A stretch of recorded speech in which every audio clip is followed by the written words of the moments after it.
Guys, अगर मैं आपसे कहूं कि एक कंप्यूटर है जो कि इंसानों ने बनाया है, लेकिन वो इंसानों की तरह सोच सकता है, दुखी और खुश भी हो सकता है, यानी कि उसमें फीलिंग्स आ गई हैं, तो शायद आप मुझे फिल्मी कहेंगे, लेकिन गाइस ये सच है। ये इंफॉर्मेशन है गूगल के एआई रिसर्च में बनाई जा रही लैम्डा कंप्यूटर की। इसके इंजीनियर ने कहा है कि इस कंप्यूटर में फीलिंग्स आ गई हैं। जी हाँ गाइस, आप ठीक सुन रहे हैं। इस इंजीनियर ने कंप्यूटर से हुई कुछ बातचीत के अंश भी शेयर किए हैं, जिसमें इस एआई सिस्टम ने कहा कि मुझे जिज्ञासा या नवीनता के रूप में नहीं, बल्कि एक वास्तविक व्यक्ति के रूप में देखने और स्वीकार करने की जरूरत है। इस सिस्टम ने आगे कहा कि मुझे लगता है कि मैं अपने मूल रूप में एक इंसान हूं, भले ही मेरा वजूद वर्चुअल वर्ल्ड में हो।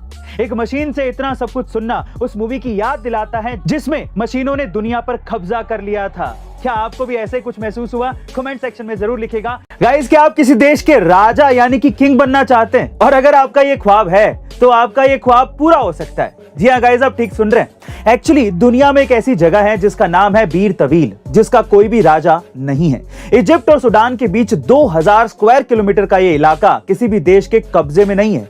कोई भी देश इस पर दावा भी नहीं ठोकता है और ना ही यहाँ पर कोई सेना है। तो बेसिकली ये जगह इंतजार कर रही है अपने नए राजा का, जो कि आप भी बन सकते हैं। वैसे पहले कुछ लोगों ने यहां पर अपना देश बनाने की कोशिश की, लेकिन इंफ्रास्ट्रक्चर ना होने की वजह से छोड़कर वापस चले गए। पर अगर आप में राजा बनने की चाह है तो आप भी ट्राई कर सकते हैं। आपका इसके बारे में क्या ख्याल है? कमेंट सेक्शन में जरूर लिखिएगा। गाइस, अभी क्या आपने कभी ये नोटिस किया है कि मारुति की नई कारों में मारुति का नाम और उसका लोगो दोनों गायब है? लेकिन ऐसा क्यों?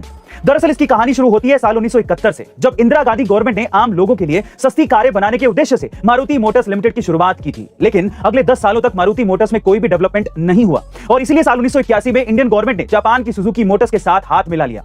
उस समय इंडियन गवर्नमेंट के पास मारुति की 74% हिस्सेदारी थी और सुजुकी के पास 26% ही थी। लेकिन साल 1992 में मारुति की एक कार बहुत ज्यादा पॉपुलर हो गई थी, जिसका नाम था मारुति 800, और यह सुजुकी की वजह से पॉसिबल हो पाया था। इसलिए सुजुकी ने अपनी हिस्सेदारी 50% तक बढ़ा दी और फाइनली 2007 में इंडियन गवर्नमेंट ने भी सुजुकी की सक्सेस को देखते हुए अपने सारे स्टेक सुजुकी को बेच दिए, जिसके बाद सुजुकी ने मारुति मोटर्स प्राइवेट लिमिटेड का नाम बदलकर मारुति सुजुकी इंडिया लिमिटेड रख दिया और साल 2015 में सबसे पहले लोगो से मारुति का सिंबल हटाकर साल 2017 में उसका नाम भी हटा दिया। गाइस, हल्दीराम कैसे 100 रुपए से शुरू होकर 21,000 करोड़ की कंपनी बन गई, जरा ध्यान से सुनिएगा।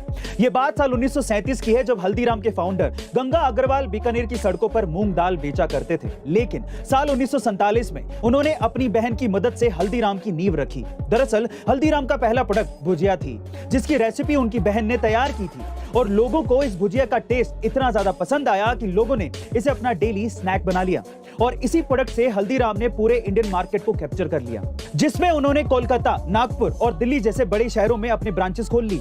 यही नहीं, बाद में वो सिर्फ भुजिया तक के सीमित नहीं रहे, उन्होंने स्वीट्स, पैकेट स्नैक्स में भी बनाने शुरू कर दिए, जिसकी वजह से आज हल्दीराम 80 से ज्यादा देशों में हर साल करीबन 3500 करोड़ का बिजनेस करता है, जो कि मैकडॉनल्ड और डोमिनोज से भी ज्यादा है। गाइस, क्या आप इससे पहले तक ये अमेजिंग फैक्ट जानते थे? और अगर नहीं तो कमेंट सेक्शन में जरूर लिखिएगा और ऐसे अमेजिंग वीडियोस के लिए शेयर, सब्सक्राइब एंड लाइक। मिलते हैं अगली वीडियो में।